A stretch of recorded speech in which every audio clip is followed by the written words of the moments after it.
can't see that. Hey, how's everybody doing? I'm Definitely flabbergasted. I'm sorry. It's trying to hard. copy This is this not my link, turn to speak. share it in the Forgive body, me to my colleagues. in the But I am comments, so that therefore you can flabbergasted join.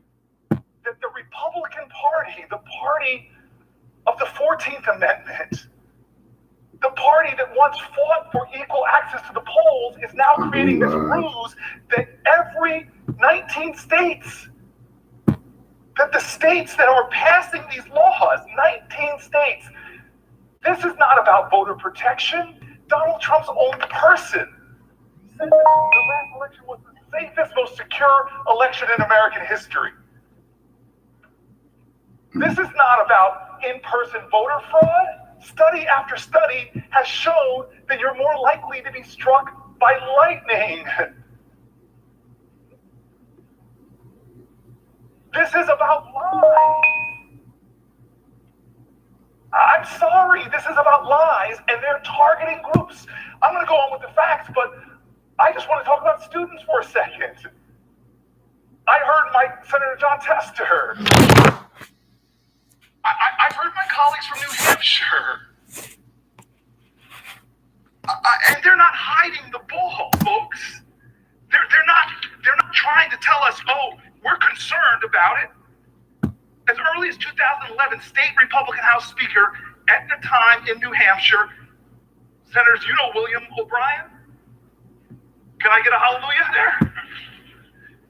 Promised to clamp down on unrestricted voting by students, calling them kids voting liberal. Voting their feelings with no life experience. I hear what you're saying, that this is, all these laws are innocuous on their face. But if you start looking at the legislative record, you see groups are being targeted in this country. Polling places are diminishing on college campuses. Voter ID laws are being created so complex in Midwestern states that they're saying you can't use a 4-year ID, it's got to be a 2-year ID. That's some of the laws that are being passed. Can somebody be a witness on that? And I hear this rhetoric where people pull out one law. Well, look at this law. This is just about shrinking the days, or this is so innocuous on its face. And I know there are people at home thinking to myself, hey, that doesn't sound like a big deal. Maybe Republicans have a point. No, let's return to the facts. I'm going to go to Texas. I heard the senator from Texas accuse this body of creating rhetoric that was divisive. You want to know what's divisive to a country that says e pluribus unum above where the presiding person is? You don't want to know what's divisive? Is telling people in the Congresswoman's state that if you live in a predominantly minority area, we're going to remove polling places and change laws so that black folks disproportionately are waiting 5, 10, 15 times longer. He just completely destroyed Tim Scott. I mean, destroyed Tim Scott and the Republicans and brought out all of the CVS long receipts and I appreciated him using the word lie. By him saying they are lying, not misstating, not misinforming. He said Republicans are lying. Go back to Booker. Facts. The burden of long lines in polling places closures in Texas, in the post-Shelby County area, often falls disproportionately on Black and Latino voters. Congresswoman, of the approximately 750 sites Texas has closed since Shelby v. Holder, 542 were in the 50 counties with the fastest growing Black and Latino populations. Don't lecture me about Jim Crow. I know this is not 1965. That's what makes me so outraged. It's 2022. Okay, right there, he was talking to Tim Scott. Press play. And they're blatantly removing more polling places from the counties where Black and Latinos are overrepresented. I'm not making that up. That is a fact. I'm not going to stop because I'm tired of hearing that this does not have to do about singling out certain populations in our country, students, Native Americans, and not others. I'm not accusing anybody. Please, let's not throw around the defense where we crouch into defensive postures. I'm not accusing anybody of being racist. I'm just speaking in our country that I know motivate everybody here. 99 of my colleagues know it is wrong to create barriers for some populations and not others under the guise of a lie that there's a voter security problem. Let me continue. I'm sorry, Congresswoman, to keep talking about Texas.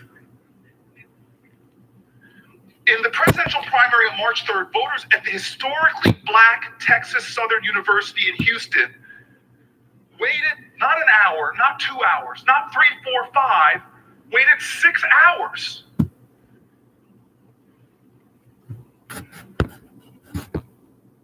A poll of Texas voters conducted just in 2020 election underscored the disparity of non-white voters facing casting their ballots. I'm sorry, Senator Kaine, you were very good when you talked about that sign of 98% of people happy. I sat here stunned. I was wondering who they were polling. Because they were not polling Black and Latino voters in Texas when they did that. Let me give you the facts. 48% of Black voters and 55% of Latino voters in Texas found it easy to vote. But that leaves a lot of folks that didn't think it was easy. White voters, actually 65% think it's easy to vote. Everybody's not happy. People who wait in 6-hour lines are not happy. I just want to give a couple more facts. Let's go to my dad's home state. North Carolina was one of the states most affected by poll closures. There were 158 fewer polling places in 40 counties with large Black communities. And African American voter participation dropped 16%. Why? Well, my friend Bennett said this. We still live in a country where the economic disparities between Blacks and whites is what it was in the 1960s. And so if you're a Black struggling family and your option to vote means standing in line for 10 hours compared to predominantly white 10 hours compared to you don't go vote. Predominantly white 10 hours compared to Black folks, you don't go vote. Predominantly white 10 hours compared to you don't go vote. Predominantly white 10 hours compared to it's hard for them to vote. That's discriminatory against them.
that this does not.